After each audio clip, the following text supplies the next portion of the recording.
in your soul? Does it appear that there's no hope? Are there issues and problems in your life that you want to break away from and feel like you can't? Do you wonder, how can I be free from these issues that have destroyed my life? Well, my friend, I have the answer.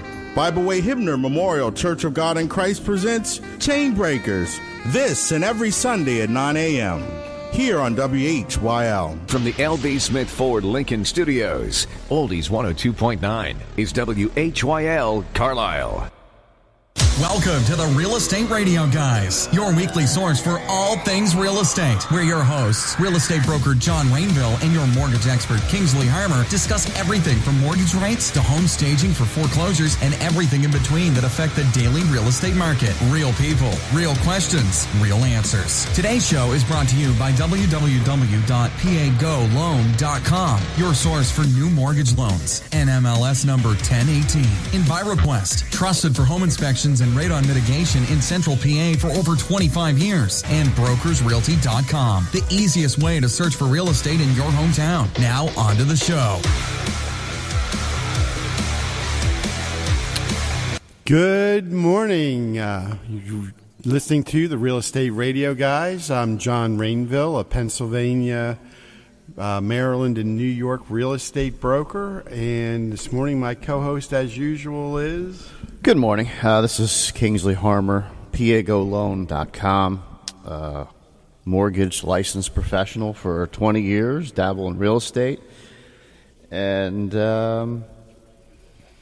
we have an interesting topic today, which I think affects just about everybody out there. Yep. Today we're going to be talking, this year is the 50th anniversary of the Fair Housing Act in United States, and we're going to be talking about that, how that impacts not just people with buying and renting housing, but also on mortgages, and what the implications are, where we've come over the last 50 years. You know, are we really any further ahead? And, of course, later in the show, our favorite home inspector, Mr. John Stas from EnviroQuest, is going to be talking about some things like design life and that on systems.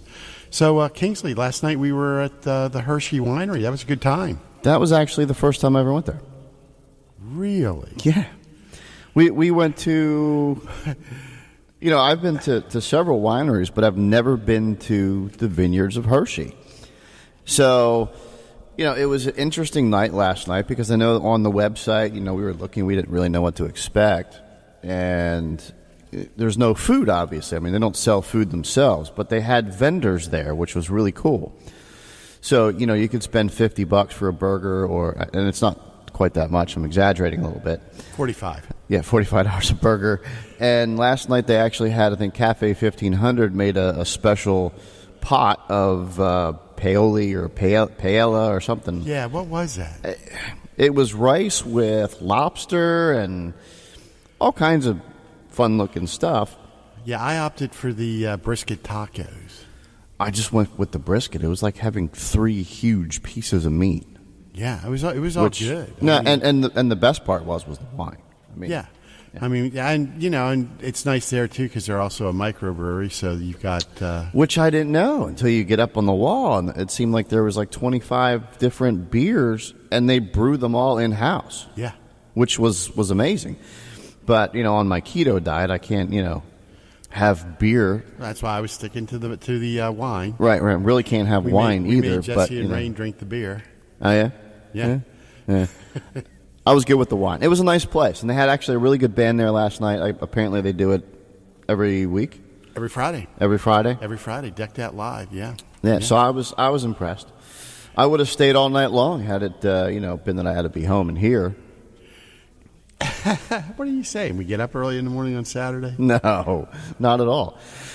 We occasionally make the wrong choice and going out for a nightcap after wine, but that's besides the case. So this week we get to talk about fair housing. Yeah.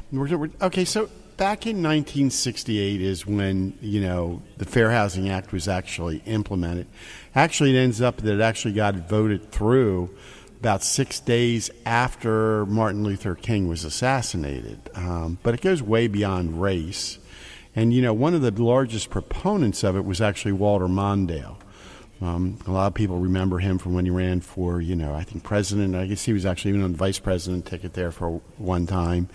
But he was actually a young senator at that point in time and was one of the largest champions of that until Lyndon Johnson then signed it in. That was late April of 1968. But how that actually started to get driven was not where people usually think. There was actually a Navy sailor. His last name was Campbell. I don't remember his first name. But what had driven it was he was living on base and trying to get an apartment. And he went to 39 different apartments and applied for housing and kept getting shut down. And that's what, drove him to, start complaining and talking to the senators and things like that. And that's really what started to drive it. People always want to know, well, what's really covered by the Fair Housing Act? What's the Fair Housing Act? What's protected? And, really the Fair Housing Act covers owner, housing, rental units, buildings with no more than 4 units, but who's protected, then they're trying to make sure are not discriminated against is things like race, creed, national origin, religion, familial status has come into play. And we've had changes with that over the years because here in America, as everyone knows, we've got a melting pot still. Everything's changing. So right now, familial status is a big hot buzz on whether someone's renting a property or if they're purchasing a property. Kingsley and I have done shows on if you're not married, how to protect yourself when you're buying a property. But it goes beyond that. In some areas, if you're looking to rent a property and you're not married, in some areas you get discriminated against. And that's exactly what the Fair Housing Act is trying to prevent. And Kingsley's going to talk a little bit later in the show. We're going to talk with Kingsley because this also plays over into whether you're getting a mortgage or refinancing. And a lot of people don't realize that there are protections that were put in through the Fair Housing Act that also cover things like mortgages. One of the big things that we're seeing is, people that are disabled, and we have a lot of disabled Americans out there in one form or another, and things that they're protected about are, for example, let's say that you have a disability and you have a service animal. A landlord really cannot not let you have the service dog in there, even if they have a no pets policy. And they're also not supposed to charge you extra for having that pet. Were you aware of that, Kingsley? No, but there's plenty of laws out there that protect, individuals with disabilities, especially, in this particular aspect. I mean, you've got an eye-seeing dog, which I think is you almost cannot discriminate against a seeing eye dog anywhere. Well, but they're beyond seeing eye dogs now. They have actual service dogs. I know. They have snowflake dogs. They've got emotional support dogs. Right. And I get that, but they're getting to the point where you can have them in restaurants, and I think, you can go to certain restaurants and they can't not allow you to bring them into a restaurant. Correct. Right. So I don't know. They're pushing that envelope as far as whether or not that dog is needed. And it's becoming, and just in my opinion, just pushed a little far beyond those boundaries. It's kind of like the dog going for the walk and always wants that last inch. Never quite stops, at what the bill or law was intended for. So the things that are covered, folks, just to go over them one by one, obviously the big thing that everyone thinks is it's because of race. And, race, there has been a lot of discrimination over the years, and I'm not sure that's ended. So race, color, disability, religion, sex, like as I said, familial status, or national origin. With after 9/11, there was another whole group of Americans that were being discriminated against and being barred or having prejudices keeping them out of places. But this act also carries over into the advertising, same thing. And its really intent is to make sure that people aren't coerced or threatened, intimidated. But, Kingsley, I mean, my personal opinion right now is that we still have segregation, and a lot of that's based because of economics and government regulation. The government doesn't want to say that, but, part of the act was to make housing more affordable and have affordable housing for Americans across all spectrums. But like we've talked about on our new construction shows, when we've talked with like Mark McNaughton and some of the guys from the Pennsylvania Builders Association and others, the government regulation has gotten new housing to be out of the reach of an average American in many instances. I don't know if you saw this the other day, but low income in San Francisco, the low income level is $117,000 a year for a family of four. Wow.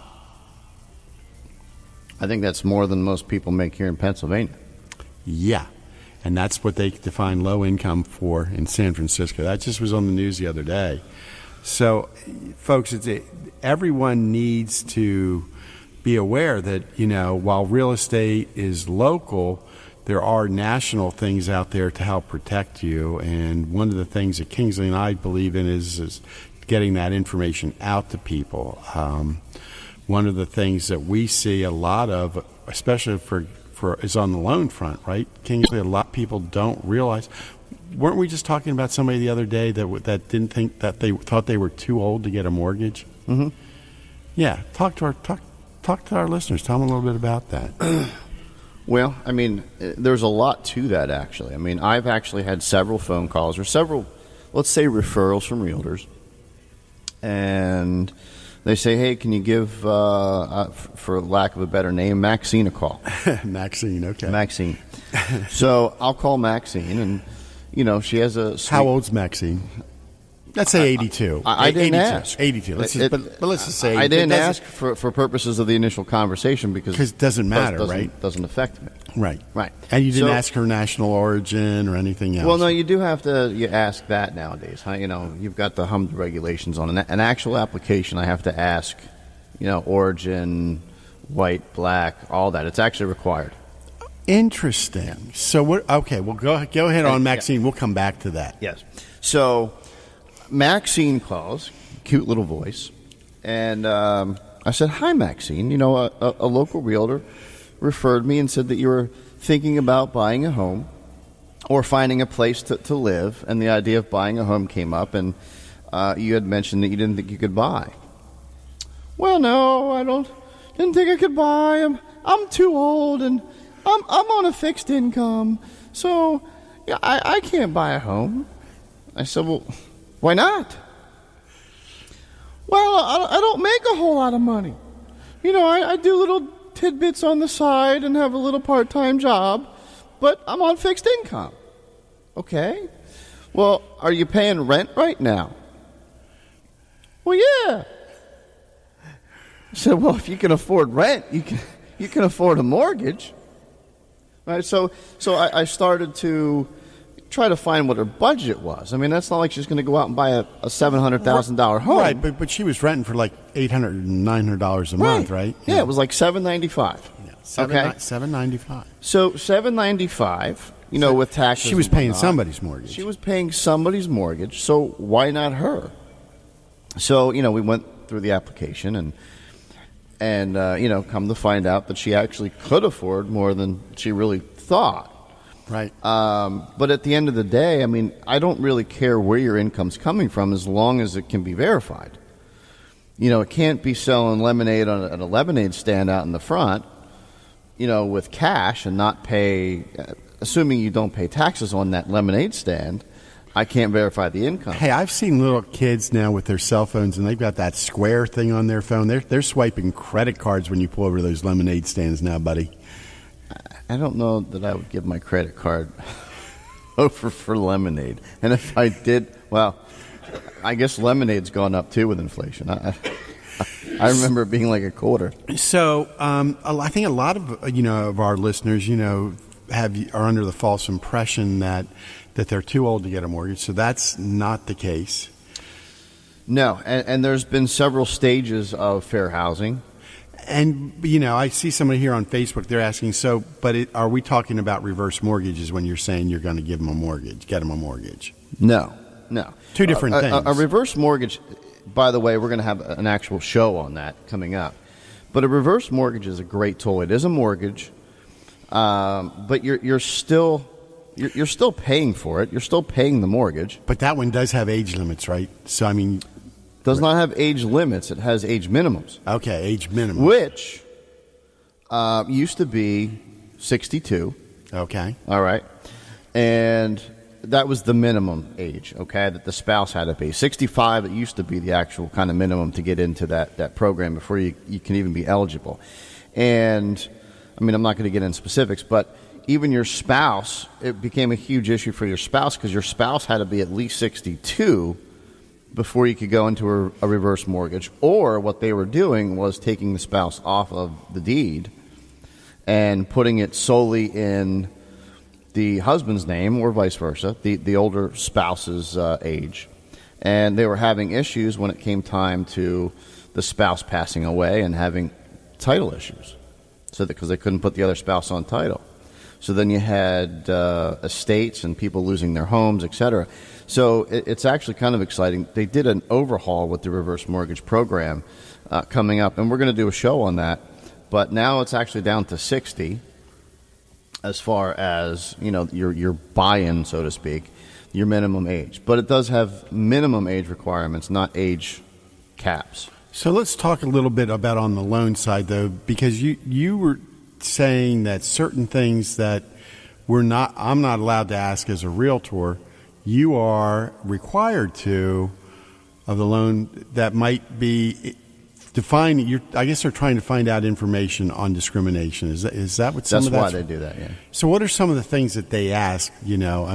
Obviously, do they ask the sex of somebody? Is it male, female? Do they have to say that? Male, female, transgender? Yeah. Yeah. Yeah, Okay, and then male, also female, married. Now it's married, unmarried, or separated. Race, not divorced. Race is asked on your Yeah. Whether your origin, whether you're Hispanic or not Hispanic, whether you're white.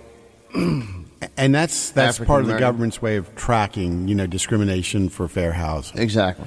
What have you seen over the years as far as discrimination on fair housing? I'm going to tell our listeners a story I saw a few years ago. What have I seen? Yeah, what have you seen? I got to be honest.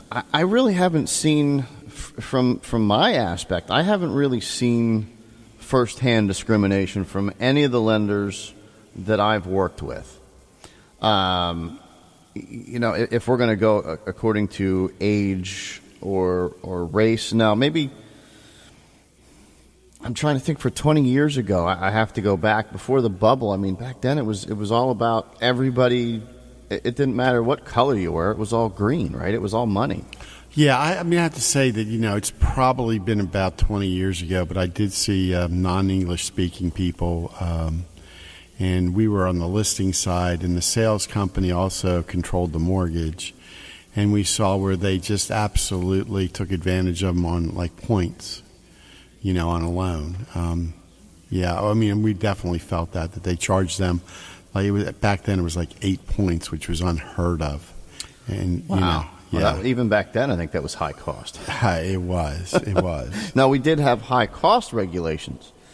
Even back in the day, 20 years ago, if your total cost on a loan exceeded 8% of the loan amount, and that was pretty much standard across the board, that you were in a high cost. Explain that. Well, they frowned upon costs on a mortgage being greater than 8% of a loan. So, and that was including everything. And even back then, you couldn't do that with a lot of different programs, right? So you couldn't get an FHA loan and be charged 7 points because you still had your title costs and taxes and everything else, and your lender costs, and it went over that 8% threshold. So you had a high cost.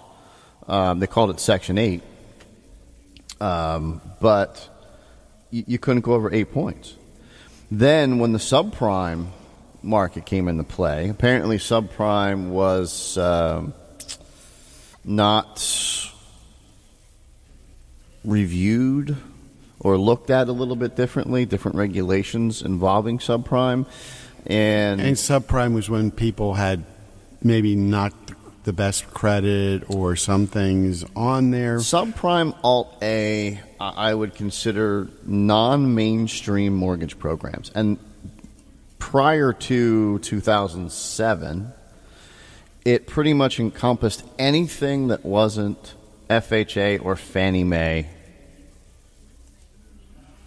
regulated. Okay. So when we think of a vanilla loan or a conforming loan or your average loan, I don't think you're allowed to say vanilla anymore. You're not allowed to say vanilla? No. Okay. Well, everything's got to be homogenous. Your French vanilla, okay, the loan that you think of as your average loan, meaning you go down to your local bank and you can get a mortgage, right? That would be your average loan, your mainstream loan. Fannie Mae or Freddie Mac or Ginnie Mae would, those agencies would be the people that would back these loans. So they had their standards, right? And everybody thinks of their credit scores, and 620 has always kind of been that norm. So when Alt-A started, basically it was just the money that was funded from investors. And so what they called Wall Street, right? So, or the secondary market. Right. So people come up with these billions of dollars or hedge funds, and they say, you know what? I think there's a market out there because there's a lot of people that don't have a 620 credit score. That's kind of where it started. Well, now you can discriminate based on credit score, though, right? Well, they don't call it discrimination. It was called not qualifying. Not qualifying. Right. Well, yeah. At the end of the day, and that's kind of actually where I was going with the Alt-A. Alt-A, you didn't necessarily discriminate, but there was no standard for a borrower that went into an Alt-A lender or broker and said, okay, my credit score is not that great, but I'd like to buy a home. What are my options? Oh, well, you can buy a home, but it's going to cost you a lot more money, which to me always baffled me. It's almost a catch-22 position, right? So you've got somebody that had some banged-up credit, not paying their mortgage on time or paying their rent or paying their credit cards, whatever the case may be. They missed a few payments. And we're going to go ahead and give them a couple $100,000, and we're going to charge them higher interest rates and points so their mortgage payment's higher. Somebody that already had issues with the credit to start off with. Just didn't make sense to me. Should have gone the other way around. Well, we're going to take a break here and pay some bills, and we'll be back and talk some more about fair housing and other issues in the real estate market today. The Real Estate Radio Guys with John Rainville and Kingsley Harmer. We'll be right back. Searching for a home online morning, noon, and night, looking at website after website, clicking contact me, and nobody does? Missed homes that were sold before you knew they were for sale? The better choice is searchhomesinpa.com. Search if you want, or they'll do it for you. Contact by phone, email, or text to adjust your search or to tour a property. Start online. They'll call you back at searchhomesinpa.com or call toll-free 855-919-HOME, and they'll do it for you. Searchhomesinpa.com, 855-919-4663. Buying or selling a home? For professional home inspection, call EnviroQuest of Harrisburg. Their certified home inspectors will conduct a thorough inspection and provide a detailed report with many pictures. They'll explain the findings. Do you have elevated radon levels in your house? Call EnviroQuest. They have fixed over 10,000 homes over the last 25 years. For a professional home inspection or radon mitigation, call EnviroQuest at 233-6144, 233-6144, or visit EnviroQuest online at evqharrisburg.com. That's evqharrisburg.com. Back to the show, The Real Estate Radio Guys with John Rainville and Kingsley Harmer. I'd have to say that, folks, from my personal opinion and, things that I've seen across the state and here in Maryland, New York, and several other states, it really seems that our biggest form of segregation or discrimination is based on socioeconomic things, So I think that we still have that segregation and Kings, I don't know if you know this, but Nixon was adamant, in the 70s that he did not want our suburbs to become integrated. There's some great film clips of him. He was just, Dick Nixon was just absolutely just thought that was the most horrible thing. And I think, in most areas we are seeing, some more homogenous areas, but we're still seeing, definite divisions and lines as definitely, I think, on race and economics. Would you agree with that? Yeah. There's been leaps and bounds. I mean, we've seen a lot of improvements, but, we're still seeing I think for 50 years we should be way further ahead than what we are. 50 years seems like a lot of time. It's most of my life. Well, if I'm alive in 50 years, I might not be able to see anything that's going on at that particular point in time. But if they might have an app for that then. Hey, I might have a bionic brain. You never know. I already do, technically speaking. It's that good. Anywho, I think we've come a long way, and as much as I hate to say this, when people ask me about discrimination and segregation, etc., I really don't see it in my life as much. I mean, I don't feel that. So, but we're not. We're both white. I don't think that changes anything. I think it does. I don't think it changes anything because the way I interact with non-white people is the same way I interact with white people. See, I went to school in the South, and and I still see it. Around here, not as much here in our area, but in some of the other areas that I travel to, I definitely see. No, I've heard that the South is still South in a lot of like Georgia, deep woods areas. Well, dude, I'm saying just as Maryland and Virginia, I've seen some definite things that are really. I think there's a lot of prejudice still out there. Maybe not so much here. First of all, prejudice, when we use that word, is never going to go away. There's always going to be that. Oh well, you're black, so you can jump higher than me. I wouldn't call that, there's a difference between discrimination and, what's the word I'm looking for? Generalizations about, how... Yeah. Because but the truth is, every race has different characteristics and attributes that are different from each other. Just look at how those guys were treated in Philadelphia at the Starbucks. I mean, I understand where Starbucks was coming to a point, because they weren't buying anything, but I don't think that same thing would have happened if they'd been of a different color. Do you really? Come on, no. Honestly, I don't know, because I can see it from both aspects, but it's hard for me to believe that somebody in that aspect is going to be treated differently just because of color. Now, we're also in a time and age where, anything goes. I mean, you've got 50 genders. Anything goes on Facebook, but I don't know that anything goes out there, in public. I still think, people are discriminated against, based on familiar status. I think, or their sexual orientation. I mean, I've seen that.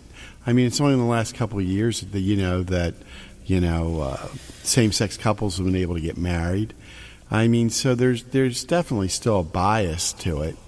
There's always going to be a new horizon. I mean, now you and I don't see that, but we will obviously a lot of times put the consumer ahead of our interest because our goal is to help them get into a home. Right. So I mean, I don't know. This is coming from somebody that grew up in Philadelphia, who, went to Penn State out in the sticks, right? But lived in Los Angeles.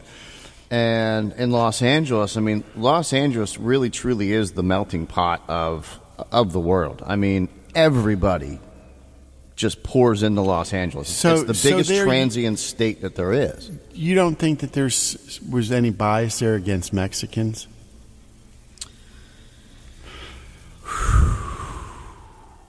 Well, I wouldn't say that there wasn't any bias. Yeah, I think so. I mean, I think there still is. I understand what you're saying. A lot of it's people's preconceived notions and things that they still at this stage of the game can't take out of their head. Well, look, everybody, when you were in California, if you were Mexican, you were a lawn guy. You were, you did maintenance on yards. That's what you were considered. Or you were the guy that stood on the corner at Home Depot, right? And you paid them $10 an hour to do work. And a lot of them did spectacular work. Now it's actually more expensive. But there's still guys looking for work. And I don't necessarily think that other people don't do that, but it just became kind of like the norm that you would drive by a Lowe's or a Home Depot and you could find somebody that would paint or do spackling or whatever. So I just saw it as they were using the opportunity to make money. So in your view, is it more economic discrimination? I would have to say it's more economic discrimination. Because somebody doesn't have as much, or and look, I see it as however you're raised. So in a lot of cases, I mean, there's a lot of studies that show if you're raised under a certain socioeconomic umbrella, right, that you're going to grow up a certain way. All right, so let's get off of maybe necessarily like the race or whatever. What about how do you see it with people with disabilities? Well, actually, a friend of mine has a disability, a limp.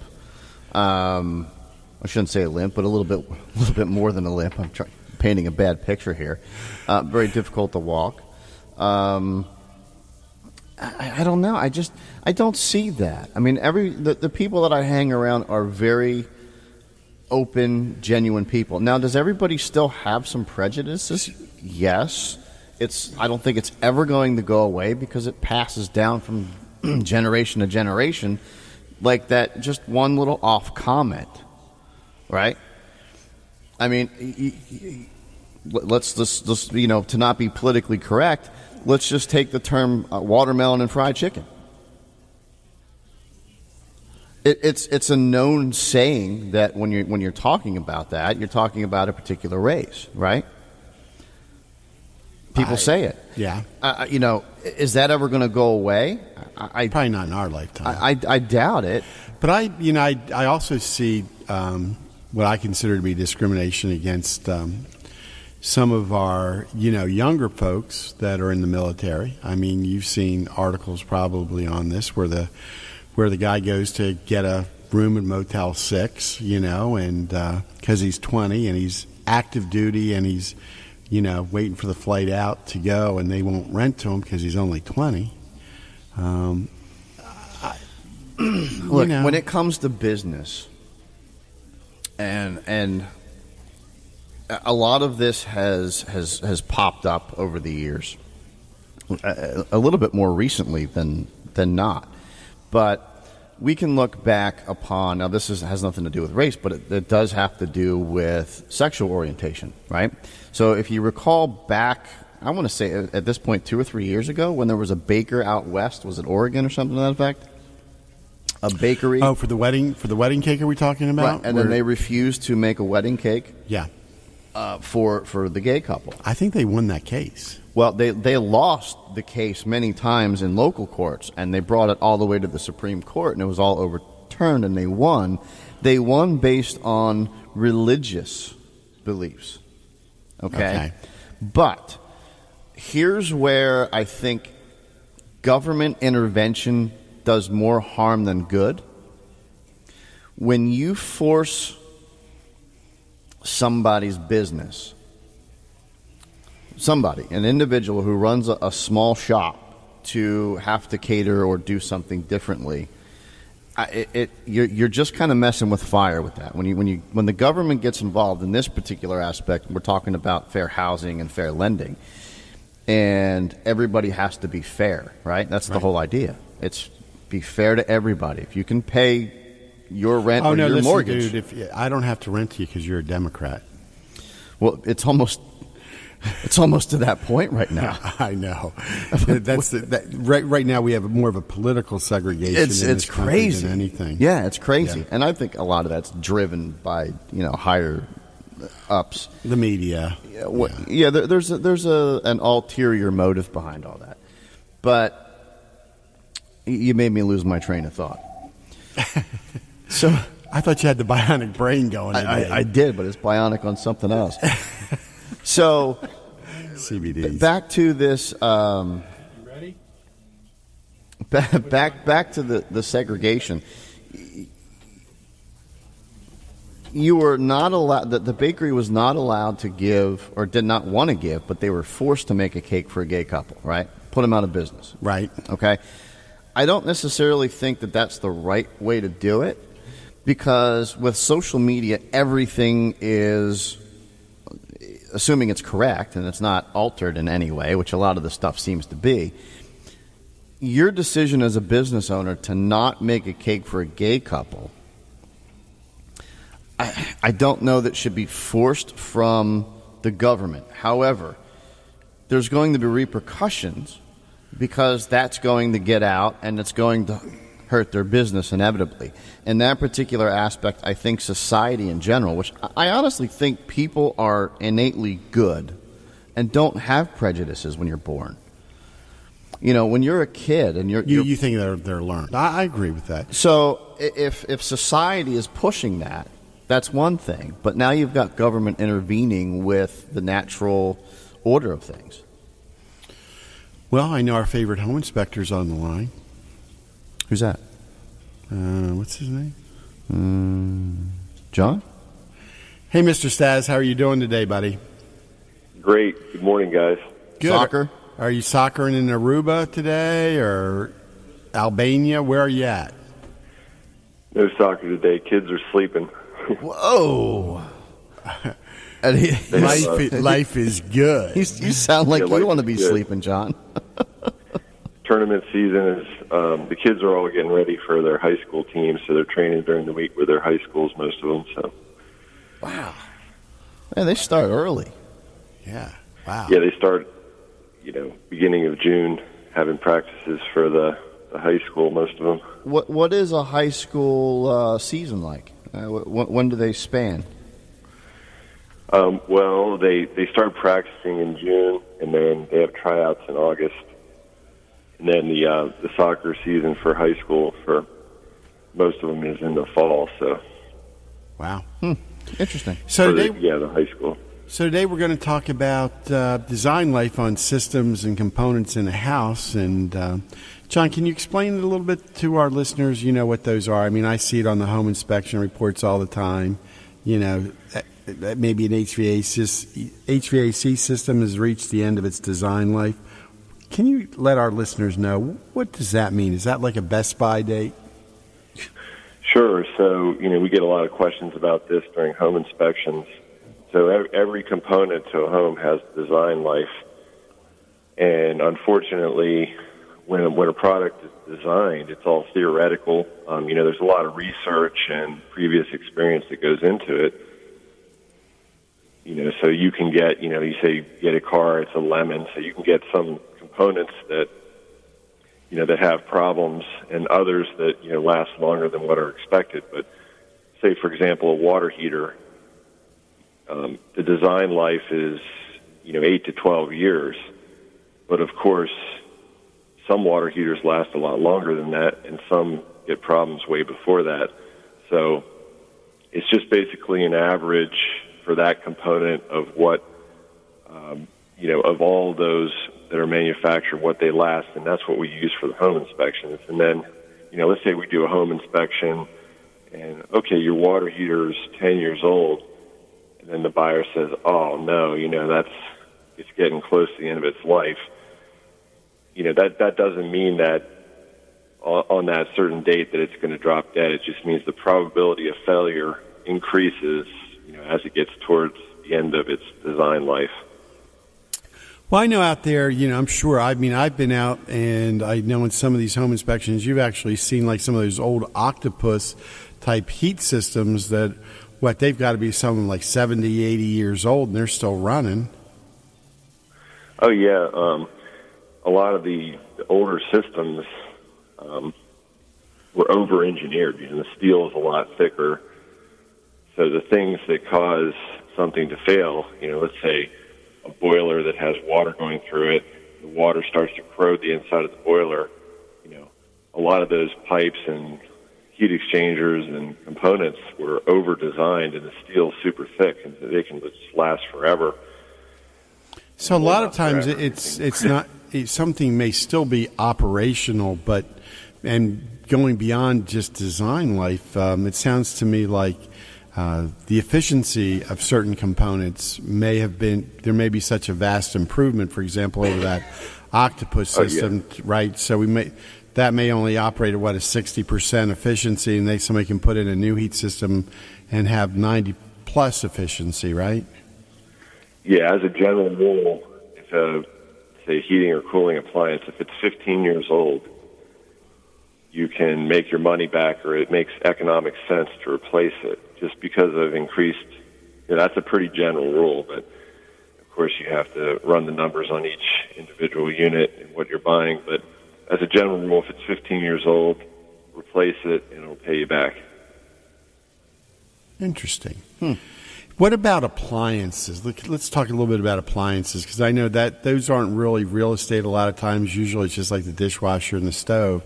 But I've seen some really ancient units in some of the houses I've sold.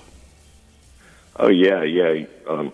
Once again, some of these units before, I had in my house, I had an air conditioning unit that was from 1965, and I replaced it in... They had air conditioning back then? Yeah, they actually had AC back then. Just black and white I did TV, a little bit of research, and, there's what's called designed obsolescence, where the appliance manufacturers know if they make something, of course, NASA could make a washing machine that'll last for 40 years, but how are they going to get their payback on that? There's what's called designed obsolescence, where they have a lifespan so that the consumer buys it, they expect it to last for a certain amount of time, then it fails. Yeah, well, they have light bulbs that'll last forever, don't they? I mean, didn't GE actually invent that back in the 70s? Oh, yeah. No, they could, if they wanted to spend the money, or if the consumer wanted to spend the money, design things, but they'd go out of business because they'd sell it once. Yeah, just like cars. I mean, they have the technology already to get, 120 miles to the gallon out of cars, but why would you do that when you can sell a gallon of gas for $4 a gallon? Oh, yeah. So Kingsley still has those avocado appliances. I was going to say, you brought this up just so you could take a jab at my avocado. He's got those avocado appliances. So like appliances like his dishwasher, his range, and even his refrigerator really looks a little bit more like copper to me, that old brown, but he says it's avocado, just aged. In the 70s. Right, so he should probably replace those, shouldn't he? Yeah, a lot of, especially be honest, tell in the 70s, when they first started making that defrost mode. For example, some of those refrigerators that have the original defrosting systems, they can use $30 or $40 a month in electricity, whereas a replacement might use $6 to $10 a month in electricity. And so the efficiency, electrical usage has really gone down. Interesting. Yeah, I think... Or the efficiency's gone up. The electrical usage has gone down. Yeah, I think it's time to trade in that avocado. Yeah, maybe. I think there's a sale on for the 4th of July.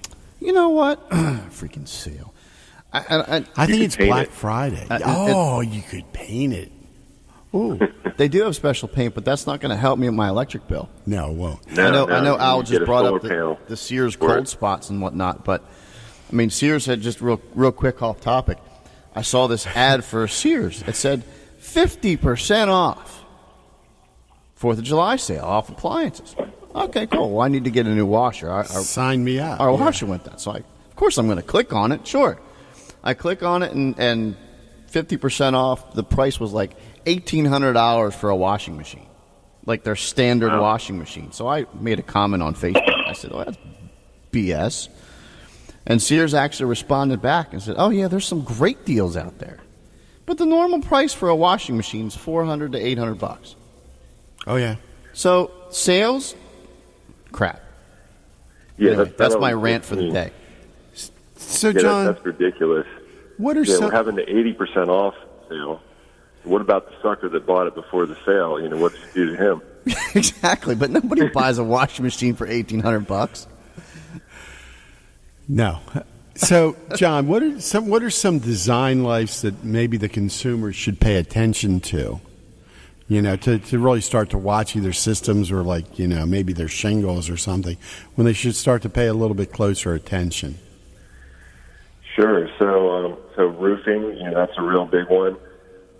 Usually, you know, of course, there's variance, and you know that going into it. You pay a little bit more for a shingle that's going to last longer, but you know, let's say the architectural grade asphalt shingles, 25 to 30 years is what they advertise.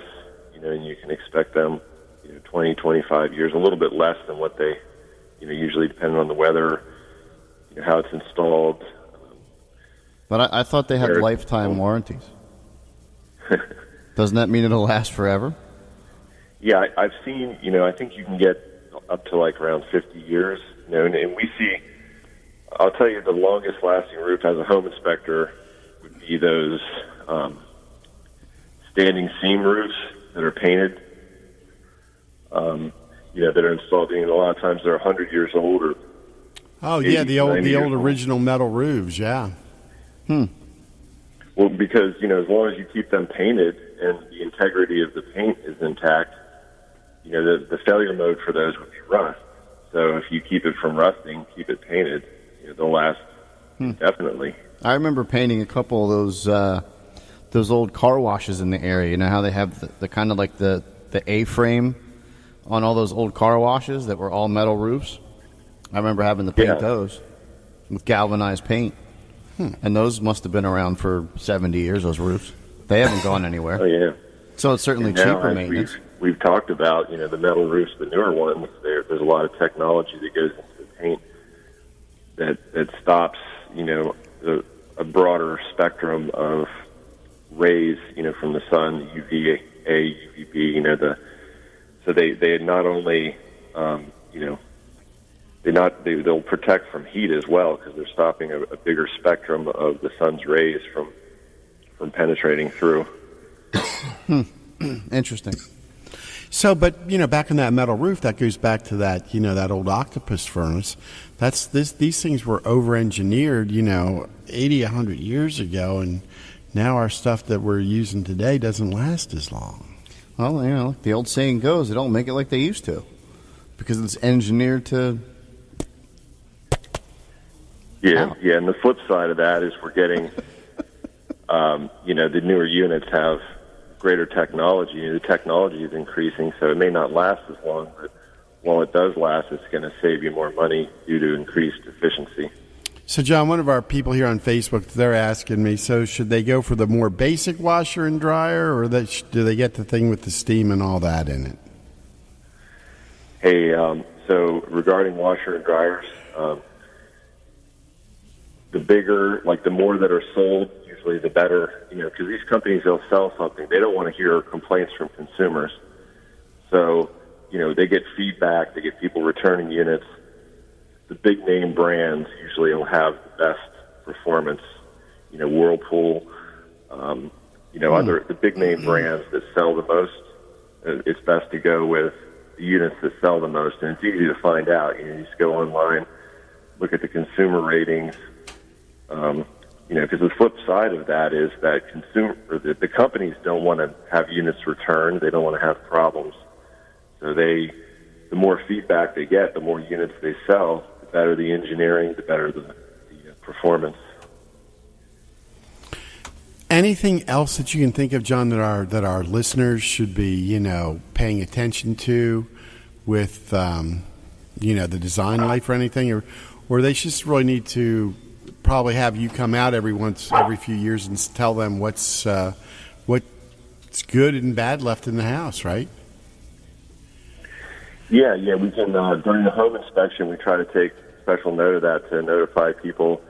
We take pictures of serial numbers if we have to and look up the coding as to when the unit was manufactured so that we can let people know during a home inspection what is approaching the end of its life and what may have been replaced.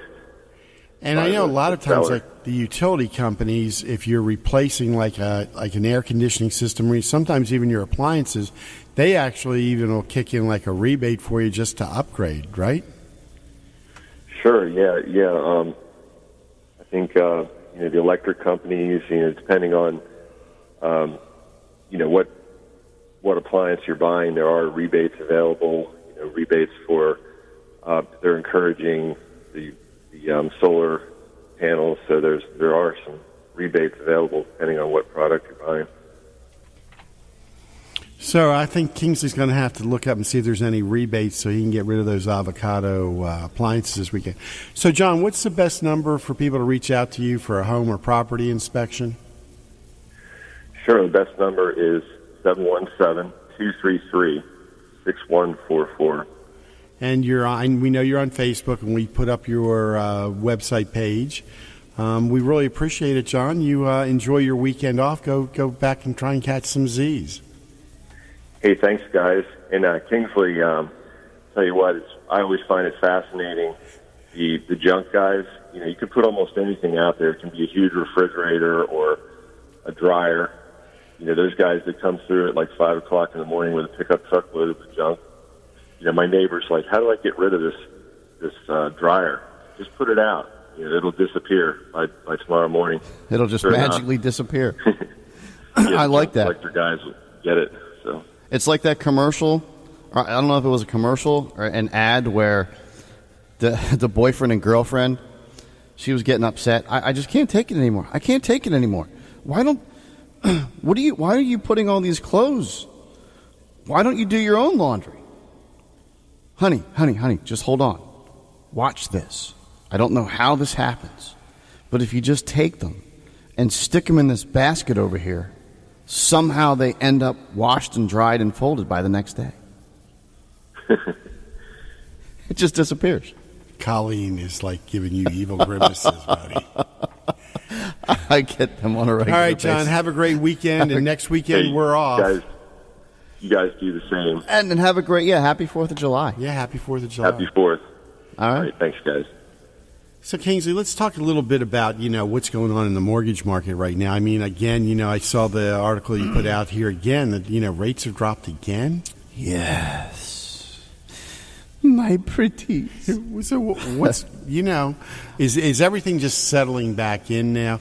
I mean, I know, we're seeing some of these housing numbers that I'm seeing aren't translating here locally. They may be out in Washington State, but they aren't here. Our market, we're still clicking along pretty darn good. But there's a lot of markets that are actually on the decline. So because I noticed that they said that mortgage applications nationwide are down, but what are you seeing locally here, in the Northeast? There's still a lot of people wanting to buy here, but overall across the nation, I think that's what's keeping the rates down is just because of the lack of inventory and the market slowing down a little bit. So because lack of demand for the funds, that they have to lower the rate in order to get more funds out there? I'm trying to... lack of demand, I shouldn't... Well, yeah, because it's lack of demand for the funds just simply because there isn't a whole lot of inventory for the entry-level housing. So this week, where were the rates at, for a normal 30-year conventional 5 or 10% down? Good credit. Well, I mean, right now, I mean, if you're looking at a 15-year, we can actually get sub 4% for a well-qualified borrower. No way. Yeah. What about jumbo loans? Jumbo loans are a whole different animal. When you talk about jumbo loans, it can be $700,000, it could be $3 million. But our rates for jumbo loans were, at one point, I believe they were up to close to 5.5. Wow. For the big ones. I mean, that was back kind of at the height, probably about a month ago. But I would venture to say that you can get anywhere from sub, like maybe 4.75.